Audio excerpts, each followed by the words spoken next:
Good morning, traders. I'm Dennis Dick. And I'm Joel Alcana, and welcome to Friday's edition of Pre-Market Info. Well, market quiet here overnight, Joel. Only a 6 point range. We've been as high as 1672.75, as low as 1666.25.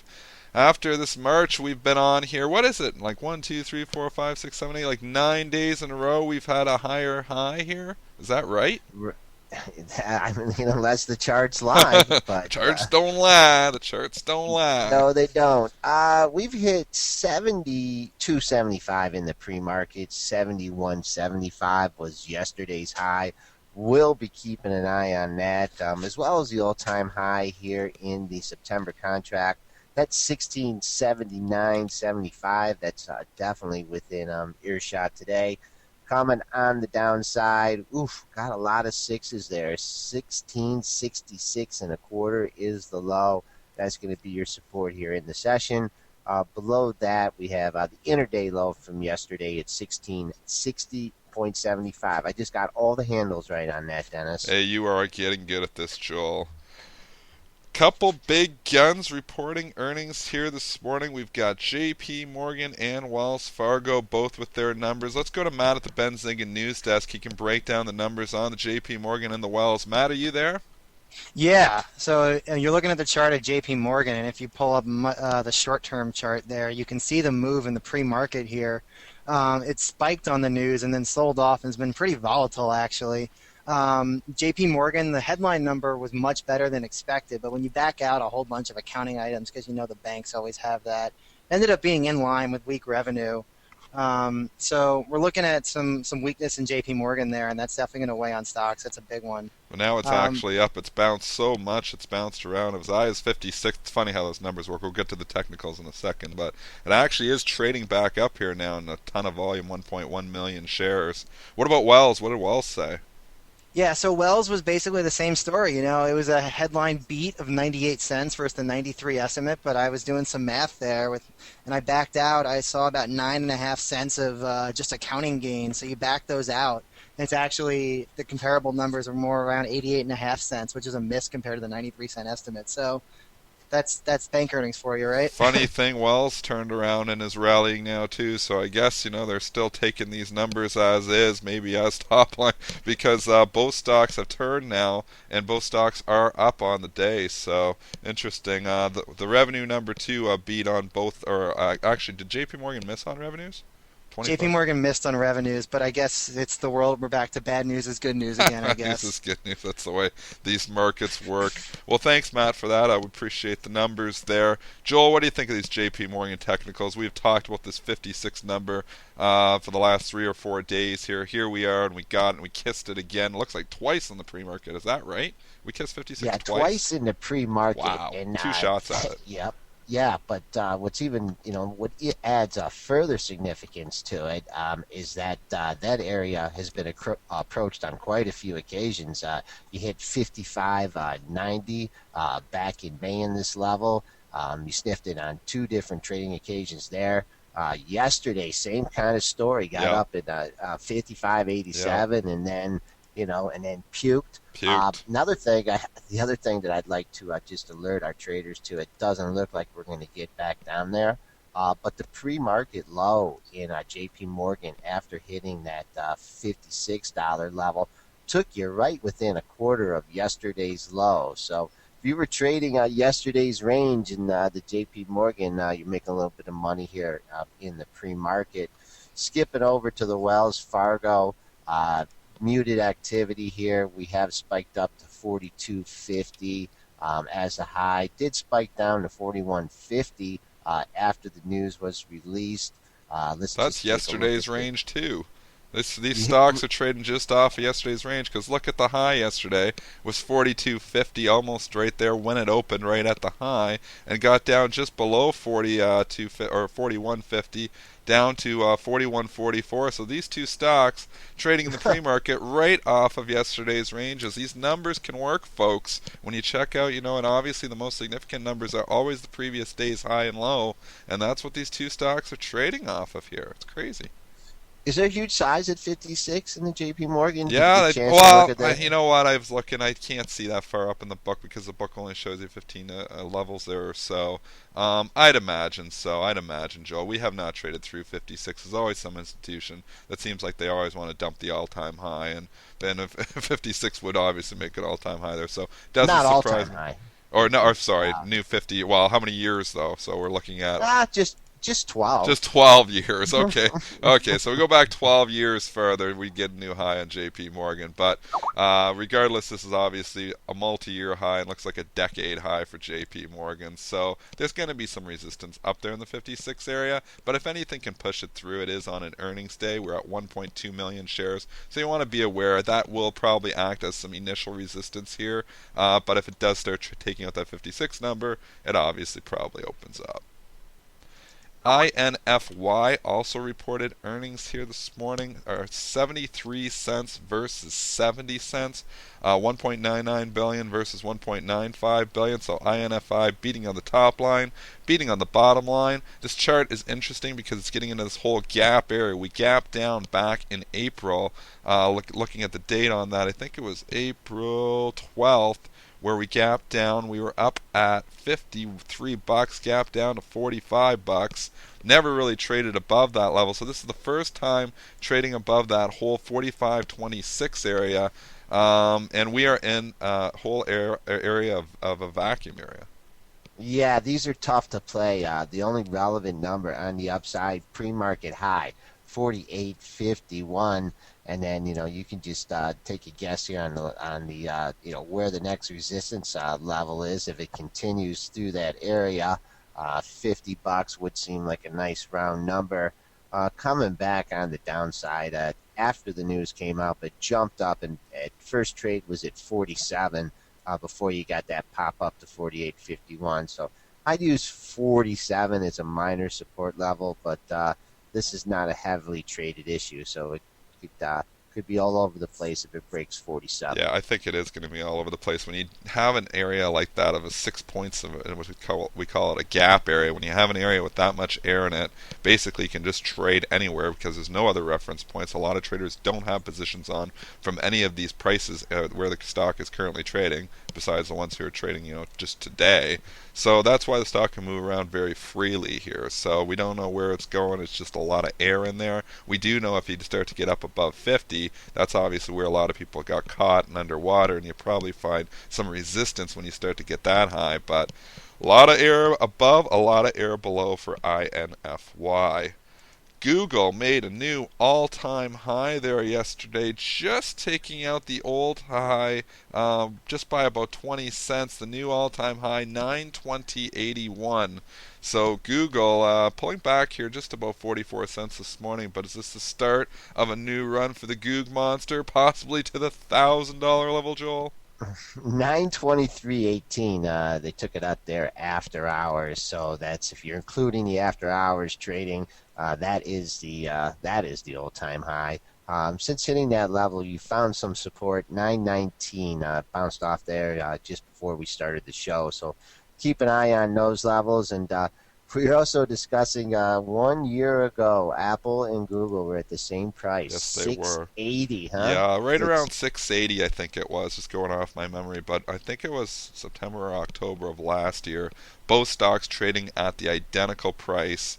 Now Apple is at $427, so it's basically lost 250 points since then, and Google's went the exact opposite way, tacking on about 240 points actually too. So they're looking at a difference in the prices of the stock of 920, 420, 480 or 75 odd points here, Joel.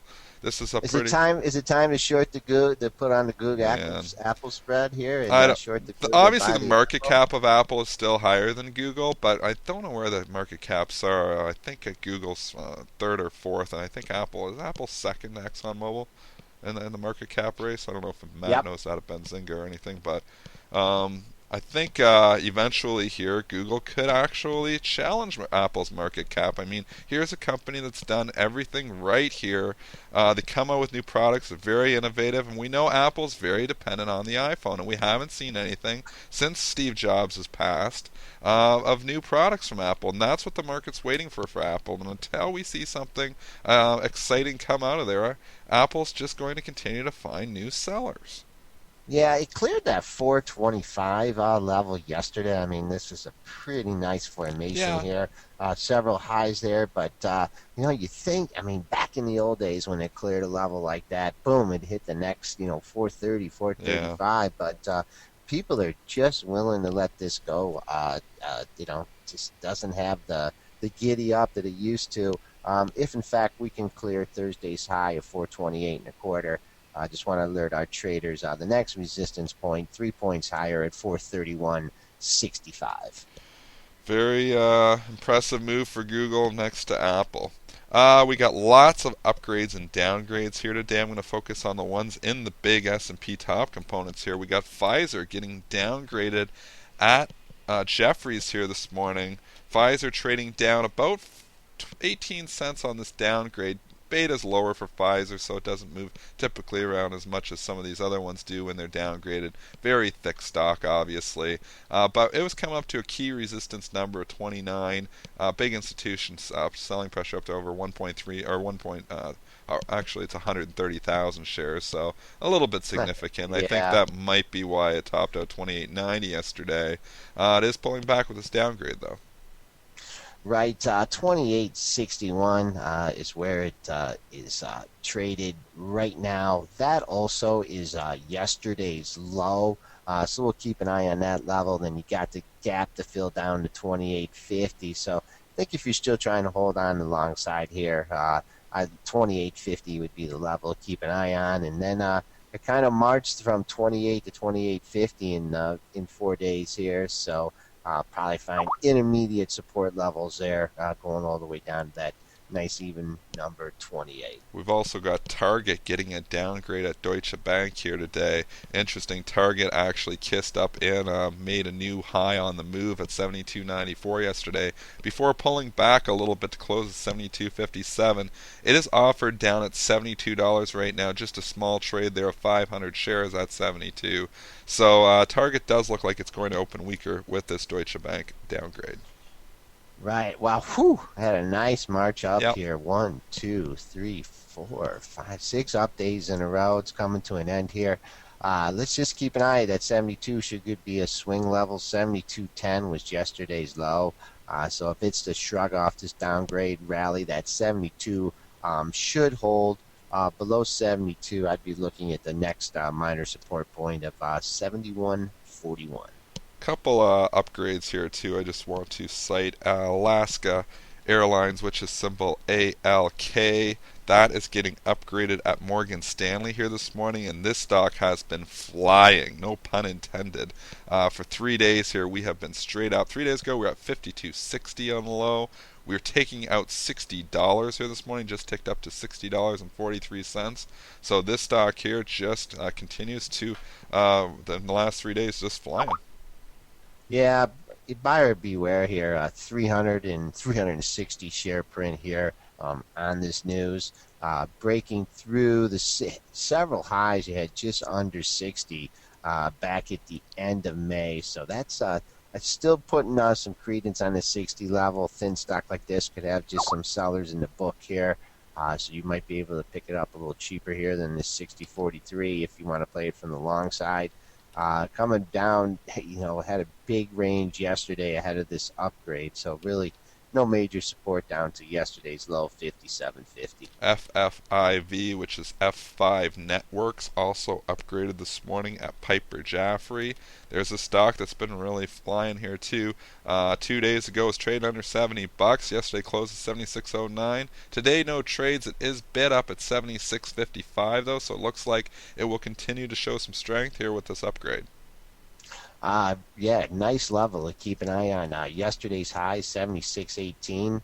And then you had a couple levels just above that, 62 to 74. That's a buck away from here, but Just that's ticked got up above double it. top. Right there. Right now, Okay. Well, 76.76. Just ticked a couple hundred shares yeah. there. Opening into resistance above that, the next major high you had was just under 78 at 77.82. I think this stock will continue to show. I think it'll take out that resistance, though. 'Cause it's only 60 cents up. F5 Network's pretty volatile stock here, especially the last couple of days. Upgrade from Piper probably will press it up through that resistance level, I would think. So, but that could be a good swing number there too, there, Joel.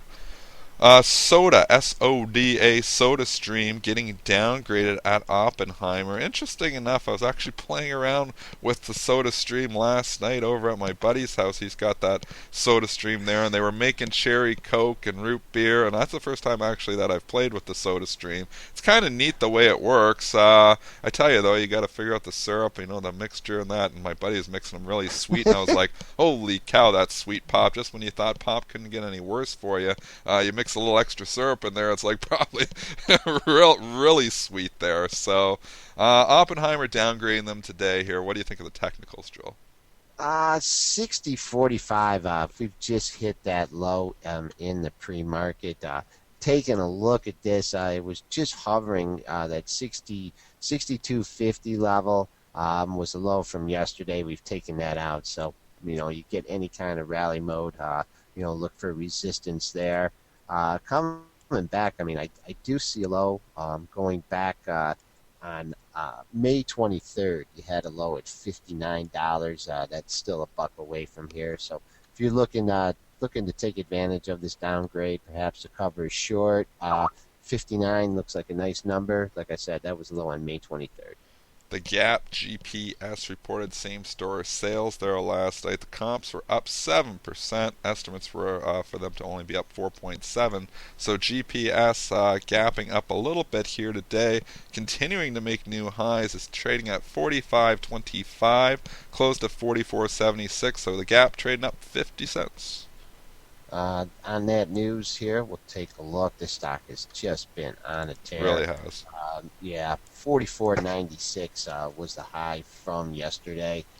Taking a look at the dailies here, this is kind of uncharted territory. So you busted above 25.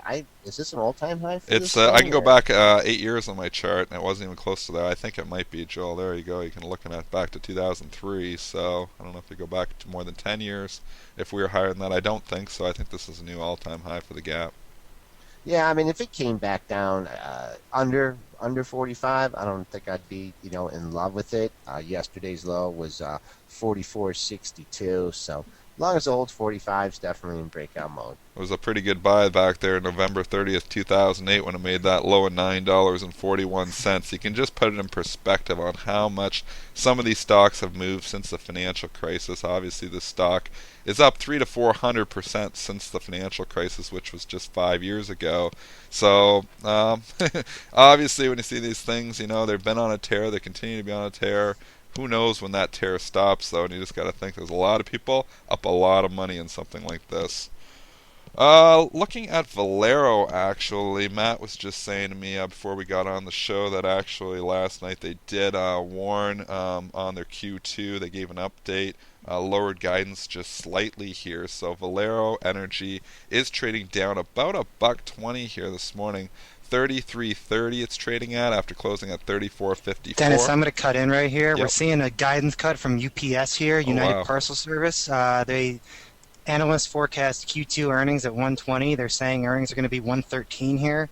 So watch UPS here. They're giving an earnings forecast here. I'm seeing the stock dropping pretty sharply here by about $2.50 here. So just watch that here. Oh, thanks there, Matt. Yeah, UPS actually, really getting taken and getting beaten. This is a stock that just made a new high on the move yesterday. So this is out of the blue, I think, for the market. They're not expecting something like this. 91.45 is where it closed, trading 88.11 right now. This is an absolutely huge move for UPS. Just ticked to $88 now. Just ticked under $88, 87.88. I better stop talking or it's going to keep going down here, Joel. 87.85 was the low on July 8th. We are there right now. If you've been short and you're waiting for the July 8th low, 87.85 is a level we're taking a look at right now. Below that, if this swoon continues here, The July 5th low is 86.63. But see if we get a little bounce here. Are they doing any? The question is anybody hitting the FedEx on this? Probably a And bet. yep, sure enough, they did. They just knocked FedEx down. Just made a pre-market low here in FedEx. I believe right at the point there, huh? Yeah, they took it down. They took it down to 100 there. Did But they that really? They seemed, took that down to yeah, $100. Oh wow! Now yeah, it's at yeah. 102.80. So this stock's come back here a little bit since this. But wow, looks like those two stocks going to be volatile here. This FedEx between 100 and 106 here. It got up there two times with that 106 level. It's been struggling up there, and obviously now back down at where it gapped up from on that whole big day that it had 3 days ago. Traded down to 100. So looks like 100 to 106 has been the range here for Wow, FedEx. look at that daily here in the FedEx. A Yeah, lot of you're tops right. up I'm there, that going. 106 Yeah, area. yeah. You had three highs between 105.98 and 106.47. So someone targeting that whole 107 handle, or excuse me, 106 handle to exit the FedEx. Yeah, and UPS, that is just an incredible move here. It's 87.93. It is trying to find some support right around Yeah. your number there, Joel. 87.94, 87.80. So we'll have to see if that number can hold Well, the up. guys traded in the pre-market. Listen to pre-market info, Dennis. I mean, don't you get the whole point of it? There you go. Just Um, before we close out, I just want to just talk real quickly about the crude market here. See if I can get the symbol right this time.